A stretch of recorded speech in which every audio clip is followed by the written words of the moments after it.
Então vamos pedir para o Otávio fazer a prece para nós e de imediato passamos ao Marco aí. Quando a Luz voltar, a gente pode conversar com ela, tá bem? Otávio, por favor. Tu pediu para mim fazer a prece, é isso? Para o Thales, Otávio. Thales, tá. É que eu tava no microfone. Então, vamos elevar nosso pensamento a Deus, a Jesus e a espiritualidade amiga que acompanha os nossos trabalhos do Centro de Educação Espírita Boa Nova, para que possamos, nesta noite, estudar ainda mais sobre a doutrina espírita e que possamos nos unir, principalmente nesse período em que não podemos entrar fisicamente e nos ater lições do Cristo, para que possamos colocar em prática no nosso dia a dia. Que o expositor da noite de hoje consiga estar bem amparado pela espiritualidade, para que possamos aprender e levar a todos os nossos familiares e amigos. Que assim seja. Contigo então, seu Marco. Podemos começar agora. Certo, vou começar a compartilhar minha tela aqui.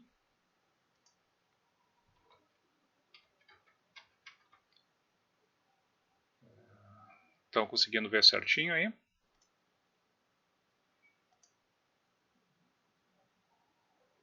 Sim.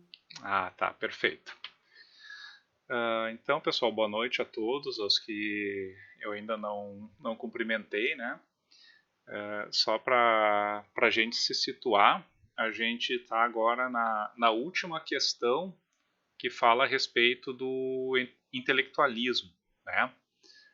Então a gente vai fechar essa parte hoje e vamos começar a personalidade, certo?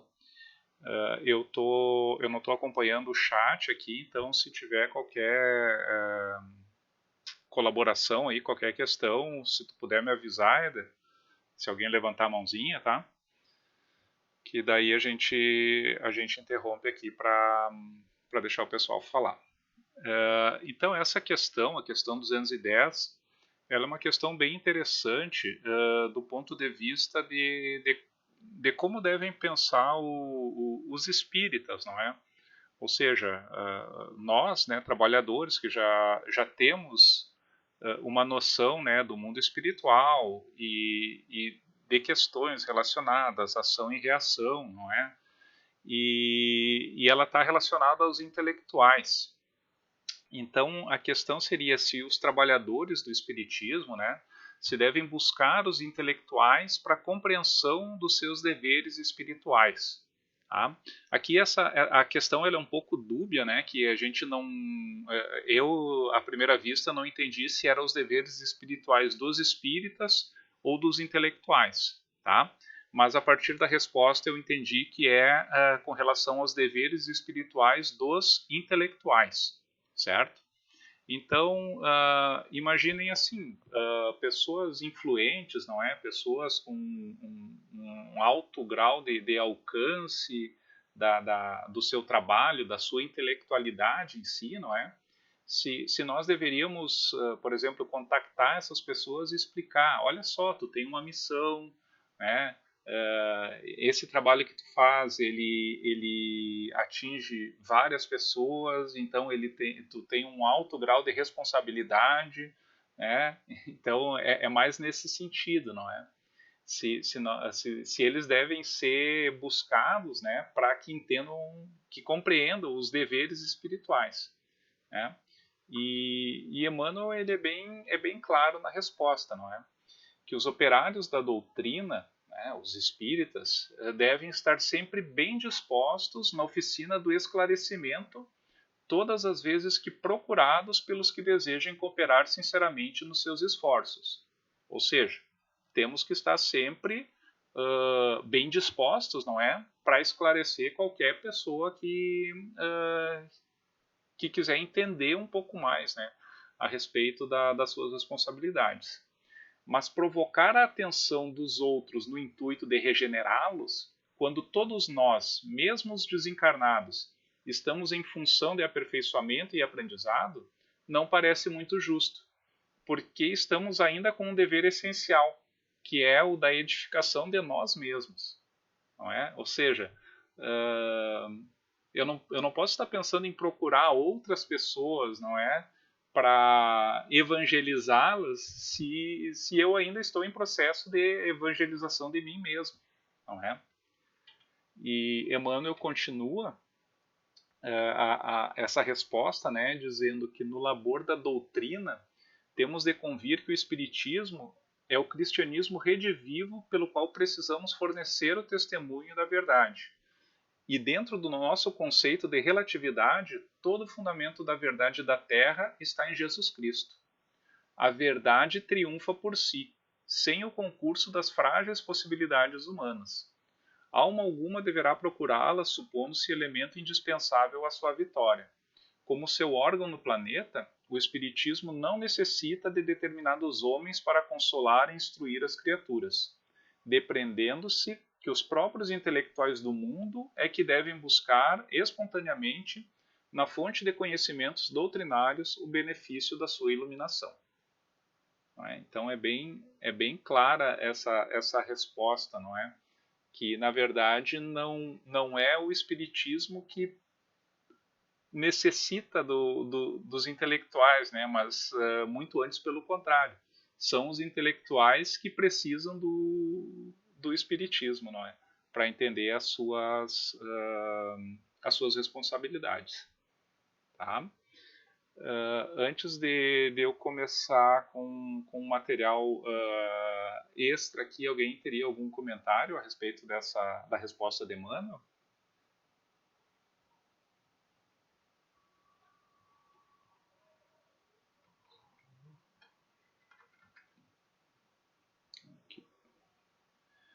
Bom, então eu vou dar continuidade aqui, pessoal.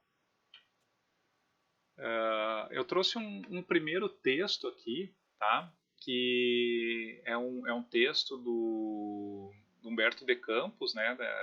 Psicografado por Chico Xavier no livro Crônicas de Além Túmulo. Né?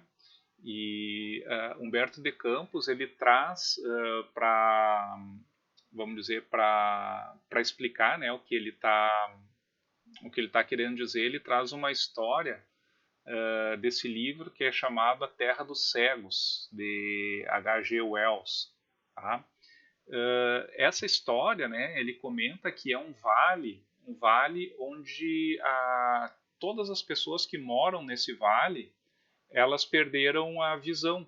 Né? Elas, há muito tempo, há muitas gerações, elas foram privadas da visão, não é?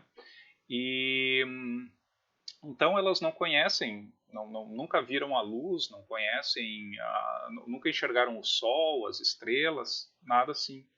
E um dia um homem vamos dizer, de outra parte, né, do planeta em si, ele chega nesse vale e ele consegue enxergar. E daí ele começa a dizer para as pessoas assim, né, das maravilhas que elas estão perdendo por serem cegas, não é? Porque eles nunca viram os pássaros, as árvores, e começa a explicar todas as belezas que ele enxergava, não é? E daí o pessoal do próprio vale disse assim, não, mas esse cidadão é louco, não é? E daí eles começam a examinar ele, né? O que ele teria de errado. E daí, tateando no rosto dele, eles descobrem os dois globos que tem, não é? E daí eles dizem assim, não, tá aqui o problema dele, isso aqui que tá levando ele à loucura. E arrancam os olhos dele, não é? Ou seja, a gente muitas vezes não pode querer forçar a visão, não é, a quem não quer enxergar. Então, Humberto de Campos ele continua, né, esse texto que é a suave compensação, dizendo que essa fantasia é aplicável ao mundo terreno, em se tratando das verdades novas. Eu sei disso porque também perambulei entre as furnas sombrias desse vale de treva misteriosa, onde se reúnem os que tiveram a infelicidade de perder os olhos da alma, desviando-se do progresso moral. envergando minha camisa pobre na penitenciária do mundo, ri-me dos que me vinham contar as maravilhas deslumbrantes da pátria das almas. E readquirindo os meus olhos nos países da morte, onde não cheguei a encontrar as águas tenebrosas do Tártaro e do Estige, venho hoje, como viajante incompreendido, falar aos que são objeto da ação inibitória de uma cegueira cruel. Não é? Então aqui Humberto de Campos ele se encaixa nessa questão do Consolador, não é? Ele, enquanto encarnado, era um intelectual, não é? Como essa questão aplica, não é? E ele diz que ele, enquanto desencarnado, ele se ria, né, das pessoas que traziam para ele as verdades do mundo espiritual, não é? E só readquirindo os olhos dele depois de desencarnado que... E claro, esse texto segue, não é? Daí ele explica toda vamos dizer, a mudança que ele teve quando desencarnou, não é? Mas é justamente se encaixa nessa questão, não é? Vamos ver se tem alguma mãozinha levantada. Ninguém? Tá todo mundo quietinho? Pode ser, eu posso falar. Quando tu começou ali, eu peguei e abri aqui, ao acaso, a Revista Espírita, ao acaso mesmo, na página 276, aqui de julho de 1865, aí dizia assim, ó, cura moral dos encarnados. Aí pergunta assim, ó, muitas vezes vemos espíritos de natureza má cederem muito prontamente sob a influência da moralização e se melhorarem. Podemos agir do mesmo modo sobre os encarnados, mas com muito mais trabalho. Então, por que a educação moral dos espíritos desencarnados é mais fácil do que a dos encarnados? Kardec pergunta, né? Por que os desencarnados se dão conta mais rapidamente das coisas, né?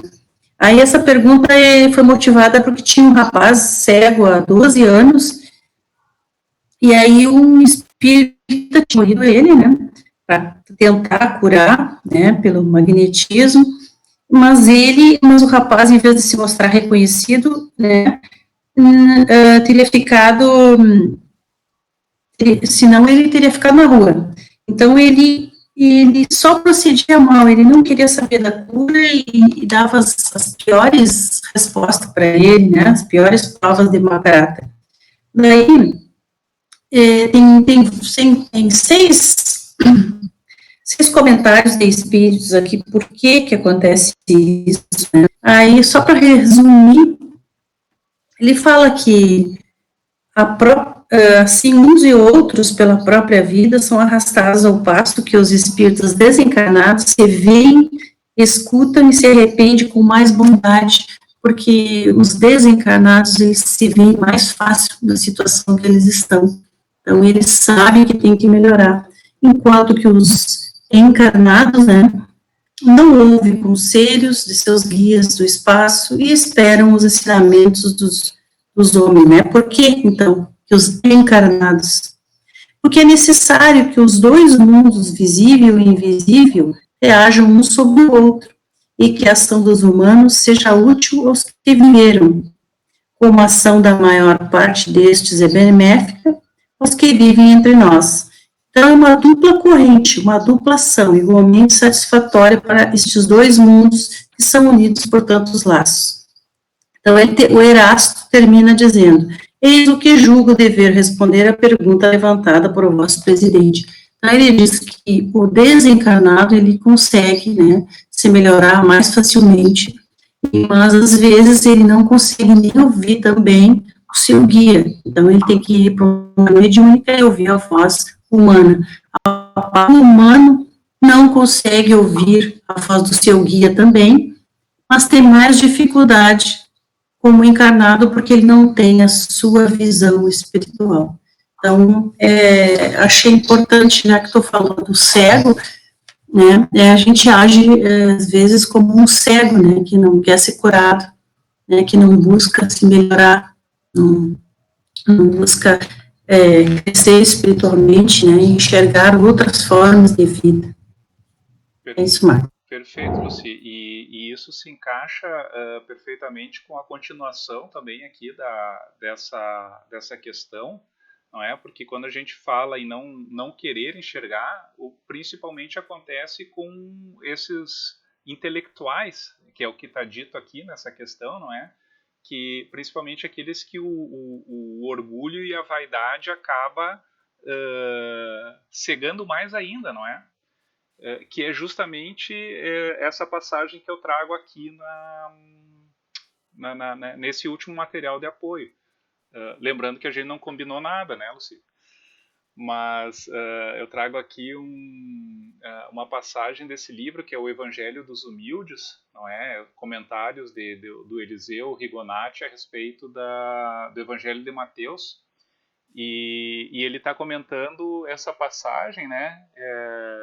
Mateus capítulo 11, versículos 25 e 26, que ele diz o seguinte: Naquele tempo, respondendo Jesus, disse: Graças te dou, ó Pai, Senhor do céu e da terra, que ocultaste estas coisas aos sábios e instruídos e as revelaste aos pequeninos. Sim, ó Pai, porque assim te aprouve. Então aqui ele comenta que os sábios e entendidos simbolizam os que querem aproximar-se de Deus com a fria ciência da terra, que lhes enche o coração de orgulho. Incapazes de abrigar em seu íntimo a fé, falta-lhes a intuição sublime que lhes concederia a sabedoria. Atentos aos fenômenos superficiais, perdem precioso tempo em discussões inúteis e terminam por negar o que não quiseram compreender. Deus não esconde as coisas aos sábios e aos entendidos, é o orgulho que não os deixa vê-las. Ao passo que os pequeninos, isto é, os despidos de orgulho e de presunção, iluminados pela fé pura que lhes concede segura intuição, assimilam facilmente as lições divinas e fazem delas caminho para a felicidade espiritual. Então aqui se encaixa com o que tu trouxeste, né, Lucy? Que essa cegueira que não, vamos dizer, essas pessoas não querem enxergar é justamente porque o orgulho, né, a presunção acaba cegando esses olhos espirituais, não é? E não é, vamos dizer, não é nosso papel querer empurrar isso à força para qualquer pessoa, não é? Cada um tem seu tempo, cada um tem as suas provas, suas missões, não é? E ao seu tempo tudo vai chegar, não é? Então esse aqui é o último material que eu tenho aqui dessa parte, não é?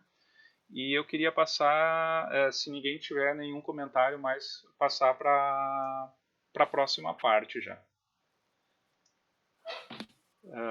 Inclusive porque a gente tem agora aqui uma participação especial nesse próximo estudo. Então vamos trazer aqui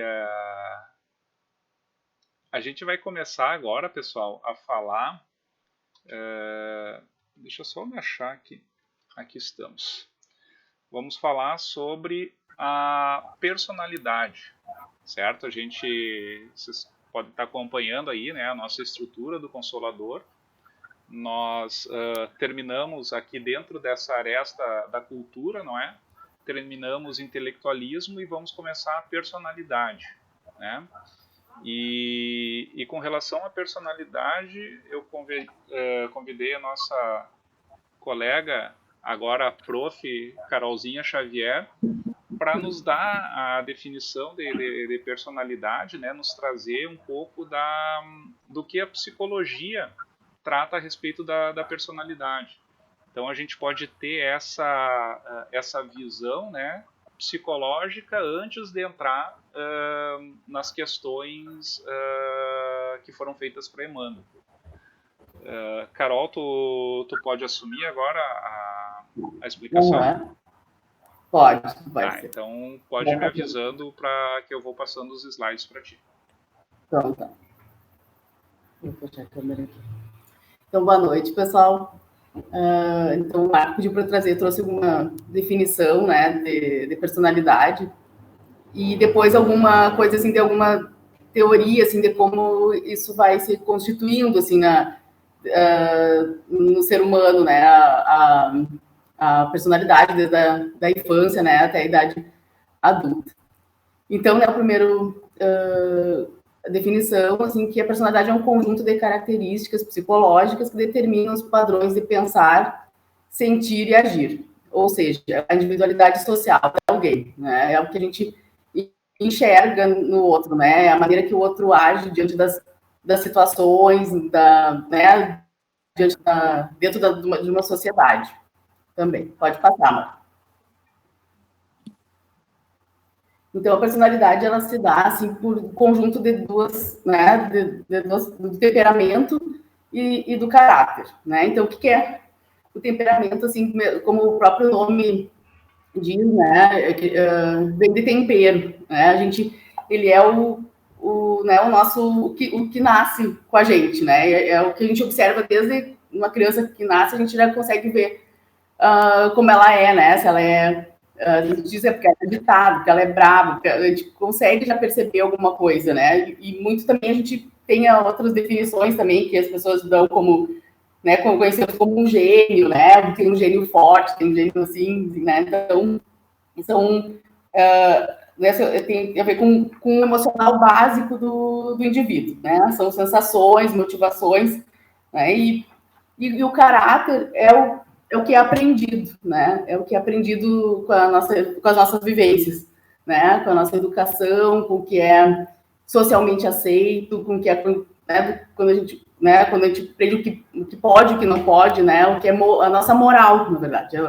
Então, o conjunto dessas duas, né? Duas características se dá a nossa personalidade. Então, o temperamento seria a maneira mais instintiva que a gente reage que vem da primeira reação a alguma situação, e o caráter é o que vai lapidar isso, né? Então, a gente tem uma situação que a gente pode agir de uma maneira de acordo com o nosso caráter, que seriam os nossos valores. Isso vai ser feito de determinada, né, de determinado jeito, de determinada situação que seja aceito e, né, dentro dos padrões também da nossa moral, da nossa sociedade. Pode passar, Marcos. Então, assim, a primeira, né, teoria, assim, também que, né, trouxe a perspectiva da psicanálise, onde a sexualidade, ela tem um ponto fundamental e principal no desenvolvimento, né, começa, né, desde com as fases do desenvolvimento da personalidade. Então, desde que nasce, né, é onde está concentrada essa energia sexual, que é a libido, né, que é a fase oral, a fase anal, a fase fálica, e daí do período de latência, né, que antes de chegar na adolescência, despertar realmente para a fase sexual, né. Então, ali, nesse período, quando chega a libido, ela se concentra né, na questão oral, até chegar na fase realmente onde né, tem a fase onde desperta a sexualidade, onde se dá as orientações, a orientação sexual. Então, ali vai definindo, quando passa por todas as fases, vai definindo a nossa personalidade, né? Então, cara, eu tô passando bem rápido, assim, não vou aprofundar cada fase, mas só para vocês terem uma ideia, assim, de como essa perspectiva, assim, da psicanálise, ela né, nos explica como é que né, vai o desenvolvimento desde a infância até a fase adulta. Pode passar, Marco. Então, nós temos outra teoria, né, que, para mim, elas podem se completar até, assim, né, que é a teoria da bioecológica, né, que o desenvolvimento consiste, né, em um processo de interação recíproca entre a pessoa e seu contexto através do tempo, sendo uma função de que emana de múltiplos contextos e relações entre eles. Então, essa teoria a psicanálise fala desse processo interno, né, da energia, e essa perspectiva bioecológica, que a gente chama, que é o autor, ele é o Bronfenbrenner, ele fala da influência do meio na nossa personalidade, do meio onde a gente se encontra, né, do meio que a gente convive, né, então dos processos, né, dos vínculos que a gente estabelece, né, com a nossa família, com o meio, com a comunidade, né, daí a escola, daí todos os meios que a gente vai convivendo vão nos trazendo essa, né, de fora para dentro esse desenvolvimento, e isso vai construindo da maneira que a gente vai se vinculando com, né, se vinculando com as pessoas, com esse aprendizado que nós vamos tendo nesses meios que a gente se encontra, a gente vai constituindo a nossa personalidade. Na psicologia, a gente tem muita divergência entre teorias, né? Então, às vezes a gente vai para a psicanálise e não gosta, a outra teoria fala de outra maneira, mas eu particularmente gosto dessas duas. Acho que as duas se completam, né? Eu acho que a gente tem essa influência, tem o nosso eu, tem essa coisa assim que é mais determinista, assim, mais interna, e não dá para descartar também que a influência do meio que a gente vive também influencia na nossa formação, né, da personalidade. Pode passar, Marco. Então, só para finalizar, assim, que a gente não tem, né, a formação da personalidade é um processo gradual, complexo e único de cada indivíduo.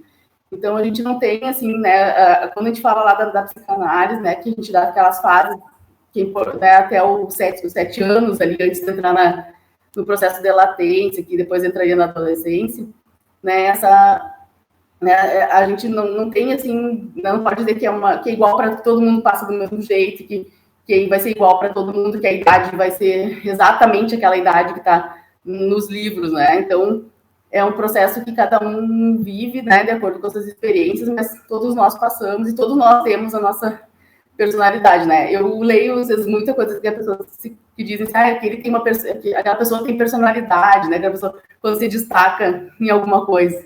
Mas todos nós temos e construímos isso da mesma... Passamos por todos esses estágios, esses processos, né? De uma maneira, claro que individual e uma experiência única, assim, para cada indivíduo. Era isso, Marco, assim, que eu trouxe, assim, de conceito, mas... Certo, Carol. Muito obrigado. Já ele quer falar, Marco. Eu ia perguntar se tinha alguma pergunta para a nossa prof de hoje. Oi, tudo bem? Eu posso falar? Eu fico encantado da gente poder escutar, Carol, assim, o quanto é importante quando a gente traz para o nosso estudo, né, esses grandes personagens do próprio desenvolvimento humano, né? E eu sempre digo que tanto os autores da psiquiatria, da psicanálise, da psicologia, como eles são importantes para a gente compreender a nossa passagem pela Terra, né? E eu acho que tu troca num ponto que é bem significativo, que a gente já olhou e já está estudando, que é o amor eros, né? O quanto, quando é bem conduzido e compreendido, essa fase do desenvolvimento, principalmente na criança, né? Porque o espírito mergulha na carne para recuperar novos valores, né? E aí a importância da estrutura da família, dos pais, para poderem conduzir isso de uma forma que o espírito se desenvolva sem traumas, né? Mas eu da área também, da área do serviço social e da área social, só queria contribuir que nós temos um grande pensador, que para mim foi um dos grandes pensadores da humanidade, assim como Freud, que foi Marx. E Marx vai dizer que nós somos influenciados também pelo meio. Eu acho que entra um pouco isso que você falou, que são as grandes estruturas da sociedade, né? A importância das instituições, né, com responsabilidade para aquilo que é o coletivo social, para o desenvolvimento da personalidade, porque quando o espírito reencarna, ele tem um período de aprendizado, né, para recapitular novos valores.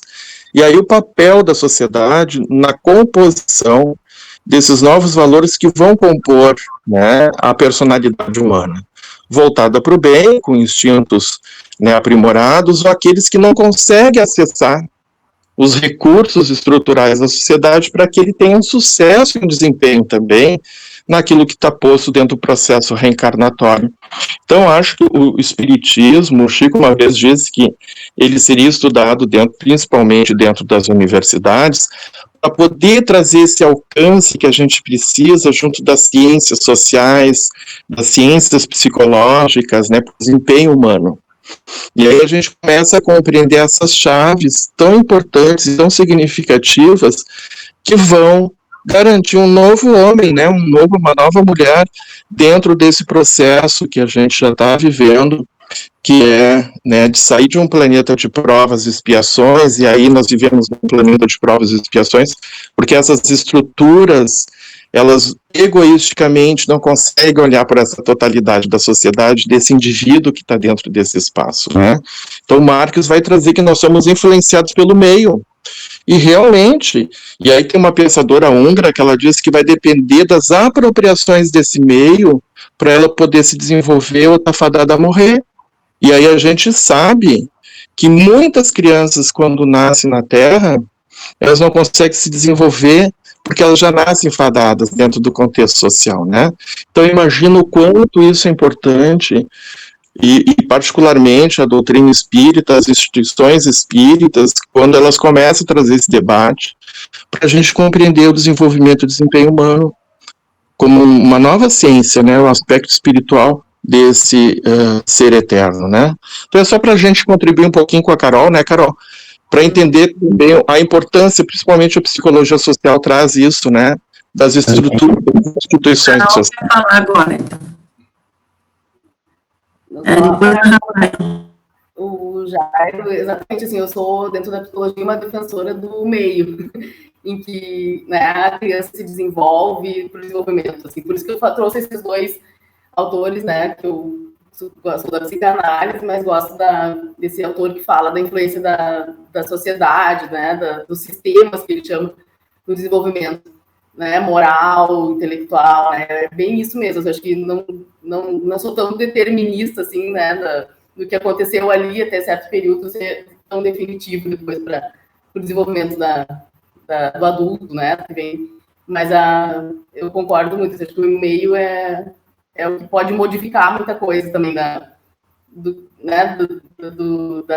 criança, do adolescente, né, o que dá para, é o que salva também, às vezes, de algum caminho que esteja, né, que esteja sendo seguido, assim. Eu concordo contigo, já. A Rafaela está com a mão levantada. Oi, Carol. Eu tenho duas perguntas, na verdade. Não sei se tu pode responder. Seria sobre a primeira, sobre o temperamento, se ele tem muito a ver com a questão herdada dos ancestrais, ou é uma coisa assim que a criança ela vai desenvolvendo a partir do ambiente? Como é que seria isso? O temperamento, eu acho que eu esqueci de falar, ele é o que é genético, né? O que nasce com a gente, assim, né? Então, ele é herdado, né? Pelo menos tem na teoria, assim. Tá. E a outra pergunta seria em relação à perspectiva bioecológica, se ela tem a ver com a epigenética, que é aquela teoria do Bruce Lipton, do biólogo, que ele fala que o ambiente provocaria uma alteração genética na pessoa. Tem alguma relação eu com... Eu não conheço esse autor. Tá. Mas eu posso ver, assim, alguma coisa, mas eu não conheço. Depois você me passa o nome Te passo. dele, Tá. Mas eu acho que passa, eu vou ver. Até nos livros dele também, para ver se ele cita também. Tá, obrigada. Tá. Acho que sim. Pode ir. Certo. Bom, perfeito. Os comentários muito interessantes, ponto de vista da psicologia, do serviço social.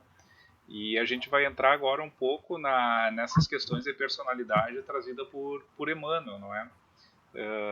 Inclusive, aqui no chat, a Ângela já deu um spoilerzinho aqui, né, sobre o que a gente vai trabalhar, né, que é a questão da personalidade vista do ponto de vista espiritual, não é? Então, vou retornar aqui para a nossa apresentação e a gente vai trabalhar essa questão que é a 211, tá? Que é perguntado a Emmanuel como compreender a noção de personalidade, não é? Então, a resposta de Emmanuel, ela traz bem mais material do que simplesmente falar sobre personalidade, não é? E, inclusive, são questões que estão muito atuais hoje em dia, né? Que é o que a gente vai querer comentar. Mas ele diz que a compreensão da personalidade no mundo vem sendo muito desviada de seus legítimos valores pelos espíritos excêntricos altamente preocupados em se destacarem no vasto mundo das letras. Entendem muitos que ter personalidade é possuir espírito de rebeldia e de contradição na palavra, sempre pronto a criticar os outros no esquecimento de sua própria situação. Que é justamente o que a Carol trouxe, né? Essa pessoa tem personalidade, né? Todo mundo tem personalidade, mas a gente acaba deturpando a definição, né, para dizer que ter personalidade é ter esse espírito de contradição, não é? Personalidade forte, né? Personalidade forte, é bem isso daí, né? Outros entendem que o homem de personalidade deve sair mundo afora buscando posições de notoriedade em falsos triunfos, porquanto exigem o ouvido pleno dos mais sagrados deveres do coração. Poucos se lembraram dos bens da humildade e da renúncia para a verdadeira edificação pessoal do homem, porque para a esfera da espiritualidade pura, a conquista da iluminação íntima vale tudo, considerando que todas as expressões da personalidade prejudicial e inquieta do homem terrestre passarão com o tempo, quando a morte implacável houver descerrado a visão real da criatura. Então, a gente vai trabalhar agora a questão da personalidade do ponto de vista do Espiritismo. Tá? Eu já vou passar aqui para o próximo material. Tá? Se tiver qualquer questão aí, me avisa. Mas o primeiro texto que eu trouxe foi do Leon Denis, né, do Problema do Ser, do Destino e da Dor. Tem um capítulo que ele fala da personalidade integral, não é? Então, Leon Denis ele trabalha bastante essas questões aí, né, do ponto de vista de filosofia, eu diria que até alguma coisa relacionada à psicologia, à psiquiatria, né, porque esse capítulo ele trata bastante questões de, vamos dizer, duplas personalidades, né, sonambulismo, essas questões. Mas eu trouxe aqui só os 2 primeiros parágrafos do capítulo, que ele mais ou menos sintetiza o que a gente está trabalhando. Tá? Então ele diz que a consciência, o eu, é o centro do ser, a própria essência da personalidade. Ser pessoa é ter uma consciência, um eu que reflete, examina-se, recorda-se. Poder-se-á, porém, reconhecer, analisar e descrever o eu, os seus misteriosos recônditos, as suas forças latentes, os seus germes fecundos, as suas atividades silenciosas? As psicologias, as filosofias do passado debalde o tentaram. Os seus trabalhos não fizeram mais do que tocar ao de leve a superfície do ser consciente. As camadas internas e profundas continuaram obscuras, inacessíveis, até o dia em que as experiências do hipnotismo, do espiritismo, da renovação da memória aí projetaram afinal alguma luz. Então se pôde ver que em nós se reflete, se repercute todo o universo na sua dupla imensidade, de espaço e de tempo. Dizemos de espaço porque a alma, nas suas manifestações livres e plenas, não conhece as distâncias. Dizemos de tempo porque um passado inteiro dorme nela, ao lado do futuro que aí jaz no estado de embrião.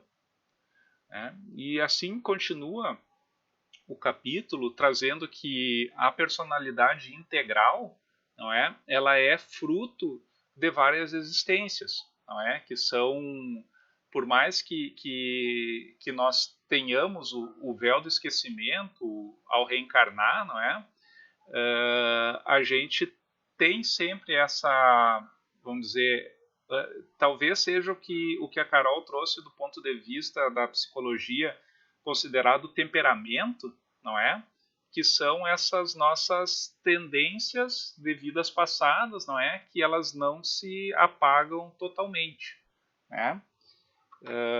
E até eu não sei, eu queria perguntar para a Carol como que a psicologia enxerga essas questões da personalidade ser formada por existências passadas. Se existe já alguma linha na psicologia que vá explorando esse viés.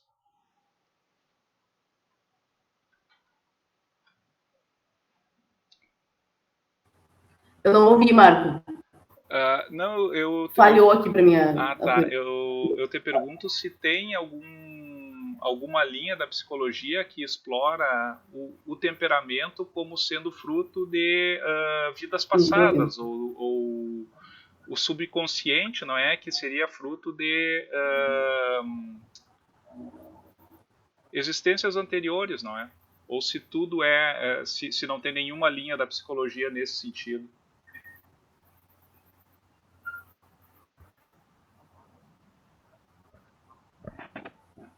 O meu tá falhando aqui para mim, Marco. O restante está me ouvindo? Te ouvindo bem, Marco. Não tô conseguindo ouvir. É a internet da Carolzinha que está ofuscada com a beleza dela. Eu reparei. É a internet. Tenta cortar a tua câmera, Carol. Tá, peraí. Tá. Vê se me escuta bem agora. É que Leon Denis ele traz, né, que a personalidade integral ela seria fruto de, vamos dizer, de existências anteriores. E eu perguntei se a psicologia tem alguma linha nesse sentido. Não é que a nossa personalidade ela pode ser formada por, vamos dizer, reflexos de existências anteriores.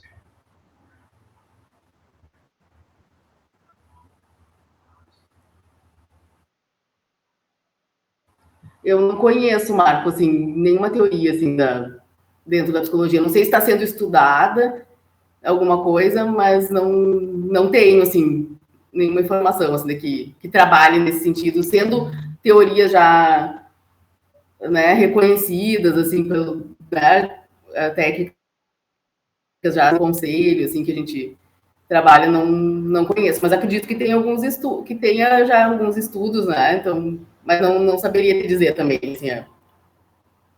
Tá bom, obrigado, Carol. Eu queria dar continuidade aqui, tem o próximo texto, ele é bem interessante. Porque assim, né, se a gente for pensar na questão da personalidade do ponto de vista do espiritismo, ela acaba chocando um pouco com a questão do véu do esquecimento, não é? Do esquecimento das vidas passadas. Então, para deixar mais claras essas questões, eu trouxe aqui do Evangelho segundo o Espiritismo, o capítulo 5, Bem-aventurados os aflitos, o item 11, né, que ele fala sobre o esquecimento do passado. E é bem interessante esse texto, né, todo esse item, assim, ele começa falando do véu do esquecimento, né, que nós, no nosso atual estado evolutivo, não nos serviria vamos dizer, seria mais maléfico do que benéfico a gente lembrar de existências passadas, não é? Porque nós nos torturaríamos por todos os erros que passamos, né? Que tivemos, e isso aí não ajudaria em nada na nossa evolução. Então ele comenta isso aí no começo, e esse parágrafo aqui eu achei bem interessante. Ele diz o seguinte, que Deus nos deu para que melhorássemos justamente o que nos é necessário e suficiente, a voz da consciência e nossas tendências instintivas, e nos retirou o que poderia prejudicar-nos. O homem traz, ao nascer, aquilo que adquiriu. Ele nasce exatamente como se fez. Cada existência é para ele um novo ponto de partida, pouco lhe importa saber quem foi. Se está sendo punido, é porque praticou o mal, e suas más tendências atuais são um indício do que lhe resta corrigir em si mesmo. Então a gente pode considerar a questão de más tendências atuais a traços de personalidade, não é? E elas vêm como um indício do que a gente tem que trabalhar. Então a gente tem que analisar a nossa própria personalidade, não é? Isso aí é um trabalho de cada um, e enxergar onde que deve se corrigir. E essa parte aqui também é bem interessante, ó. É sobre isso que se deve concentrar toda a sua atenção, pois daquilo que foi completamente corrigido já não restam sinais. As boas resoluções que tomou são a voz da consciência, que o adverte do bem e do mal e lhe dá a força de resistir às más tentações. Né? Então a gente pode pensar assim, puxa, eu nessa existência, né, eu consegui combater uma má tendência que era horrível em mim. Né?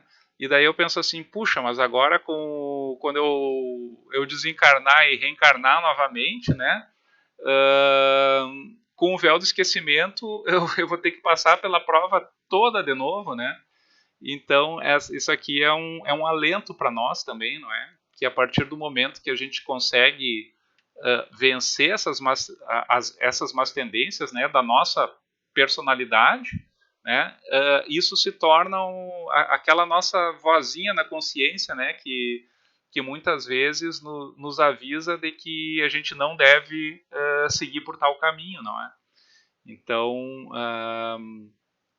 por mais que o véu do esquecimento, o esquecimento do passado, eles ajam sobre nós, ainda restam, né, essa voz da consciência, que é aquilo que a gente já conseguiu combater, não é?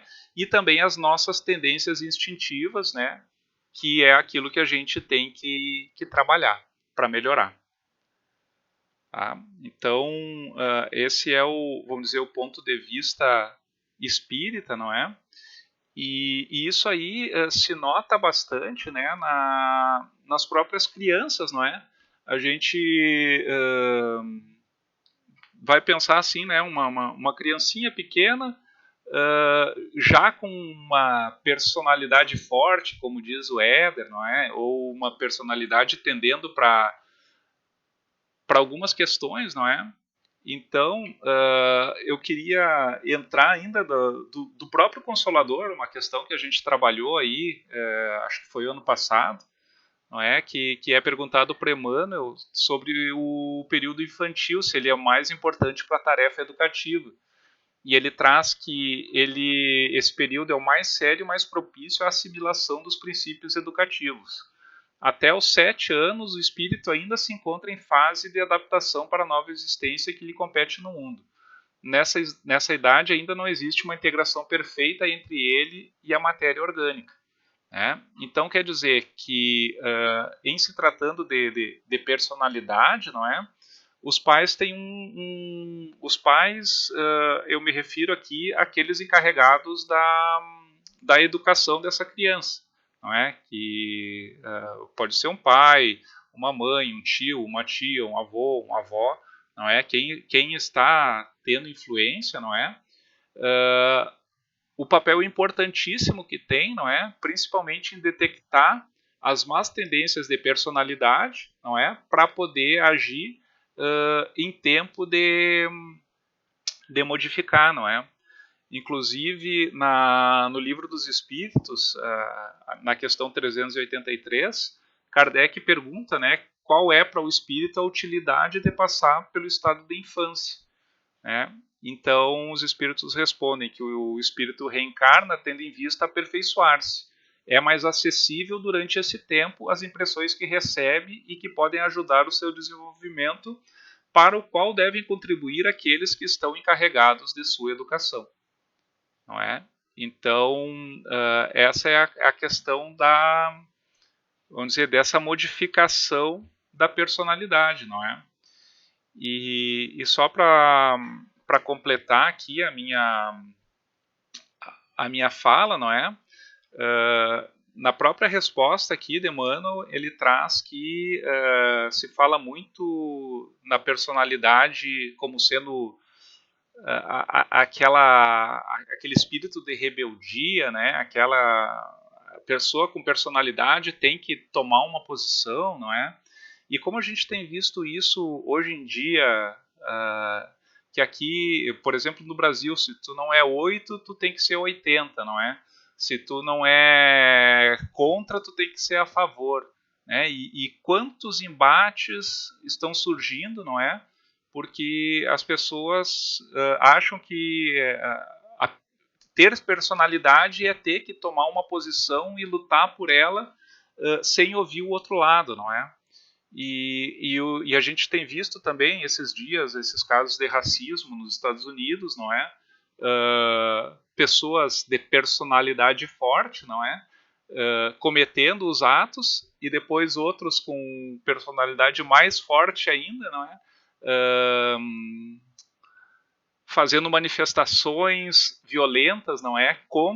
Um contra o outro, mas não se consegue chegar no meio termo, não é? É sempre uma coisa ou outra, né? Personalidade forte, como se diz. Tá, pessoal? Então, Marco, a Lucy está com a mãozinha levantada. Certo, agora eu já terminei aqui minha fala. Então eu vou só ler desse livro aqui, Seara do Mestre. Tem um capítulo aqui que fala da evolução e educação. E eu lembrei da pergunta, não querendo responder à luz da psicologia, mas à luz do espiritismo, eu vou responder a pergunta, né? Então, ele fala que educar é tirar do interior, que nada se pode tirar aonde nada existe. É possível desenvolver nossas potências anímicas, que a gente tem dentro da gente, né? Desenvolver nossas potências anímicas, porque realmente elas existem no estado latente. A evolução resulta da involução. O que sobe da terra é o que desce do céu. Então, ele está querendo dizer aqui que a gente vem com essas tendências, né, de vidas anteriores, com todos esses ensinamentos, e que a gente mesmo tira do nosso interior, né? Aí ele fala também aqui que a diferença entre o sábio e o ignorante, o justo e o ímpio, o bom e o mal, procede de serem uns educados, outros não. Ele finaliza, o texto é grande, ele finaliza dizendo assim: educar é evolver de dentro para fora, revelando na forma perecível a verdade, a luz e a vida imperecíveis e eternas. Por isso que são as características de Deus, a cuja imagem e semelhança fomos criadas. É isso. Tudo bem. Quando a Carolzinha estava falando ali, eu estava lembrando, né, Carol, da faca de dois gumes, que é a hipnose, né? Que derivam, às vezes, para outros caminhos, né? Perigosos, né? Até antiéticos, muitas vezes, né? Comprometendo tudo a base, né? O que seria um elemento, uma ferramenta para alguns, e poucos e raros recursos, né? O pessoal utiliza isso como uma forma de comprometimento à própria psicologia. Tem que ter muito cuidado com isso. Então, só para complementar ali, não sei se é o Leco ou a Nath que levantou a mãozinha aqui. Oi, sou eu, Leco. Fala aí, Leco. Tudo bem, pessoal? É uma pergunta, não sei se vai falar mais à frente sobre a terapia de vidas passadas e tudo mais.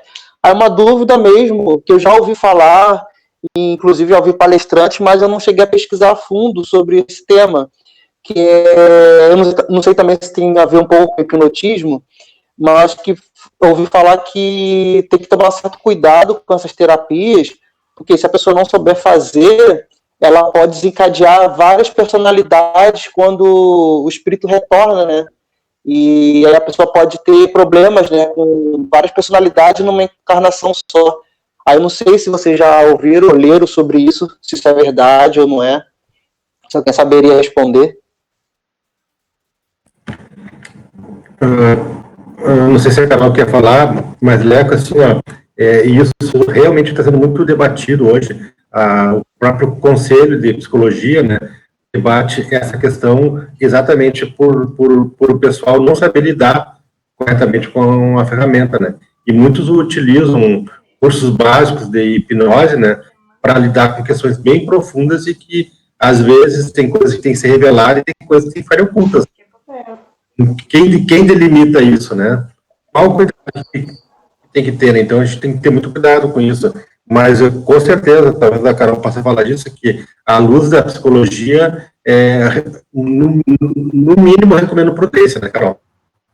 Sim, até nem é uma técnica, né, dentro da psicologia, assim, né, talvez acho que talvez tem que ter mais estudos e talvez uma preparação de quem vai fazer, mas a gente não tem isso, porque todas as técnicas dentro da psicologia, elas têm que ser validadas, ela tem que passar por várias comprovações ali que elas funcionam, né, para serem autorizadas a tu trabalhar dentro do consultório, e essa terapia não é, né, eu acho que ela ainda está num processo de estudo, assim, também, né, mas uma coisa também que eu acho que tem que ter muito cuidado, essa questão também da hipnose, de qualquer outra terapia que te prometa curas, assim, né? Eu acho que tudo esse cuidado, assim, tu tem que...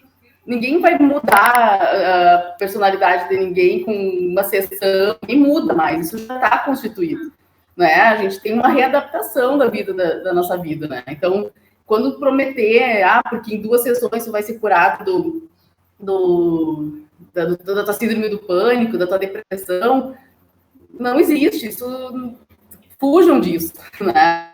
Não tem, estão te enganando, e ainda é um perigo alguém que não tem uma formação básica e de saber o que fazer quando vier realmente os processos daquela pessoa, né? Seja de outras vidas ou dessa, né? Então tem que sempre procurar alguma coisa que esteja, né? Se for procurar, eu sempre digo assim, eu sou psicóloga e espírita, né? Eu não tenho uma psicologia, né? Então o espiritismo me complementa na minha vida com o ser humano, né? Mas não tem uma coisa, né? Eu não misturo isso assim, dentro de alguma técnica, de alguma coisa que fazer algum efeito diferente ali no paciente. Mas, com certeza, Leco, é um tema bem tentador e já está anotadinho aqui para a gente fazer um estudo sobre esse assunto, tá bem? Valeu, obrigado. Vamos te avisar para a gente poder conversar junto aí, buscando na base da doutrina espírita, tudo que a gente puder para esclarecer bem essa questão aí, que é um assunto muito tentador. Muito obrigado pela colaboração aí, Leco. Valeu. Agradeço aí ao Marco, a Carol, né, pelo estudo de hoje, extraordinário, como sempre, né, profundo, e deixa a gente querendo aprofundar mais ainda, né. Na próxima semana vamos continuar falando, né, da personalidade, questões bem importantes aí, né, então vamos em frente, né, continuando então conectados. Todos convidados para continuar na sala junto, né, e agora eu vou passar para a Lucy conduzir com a Lucy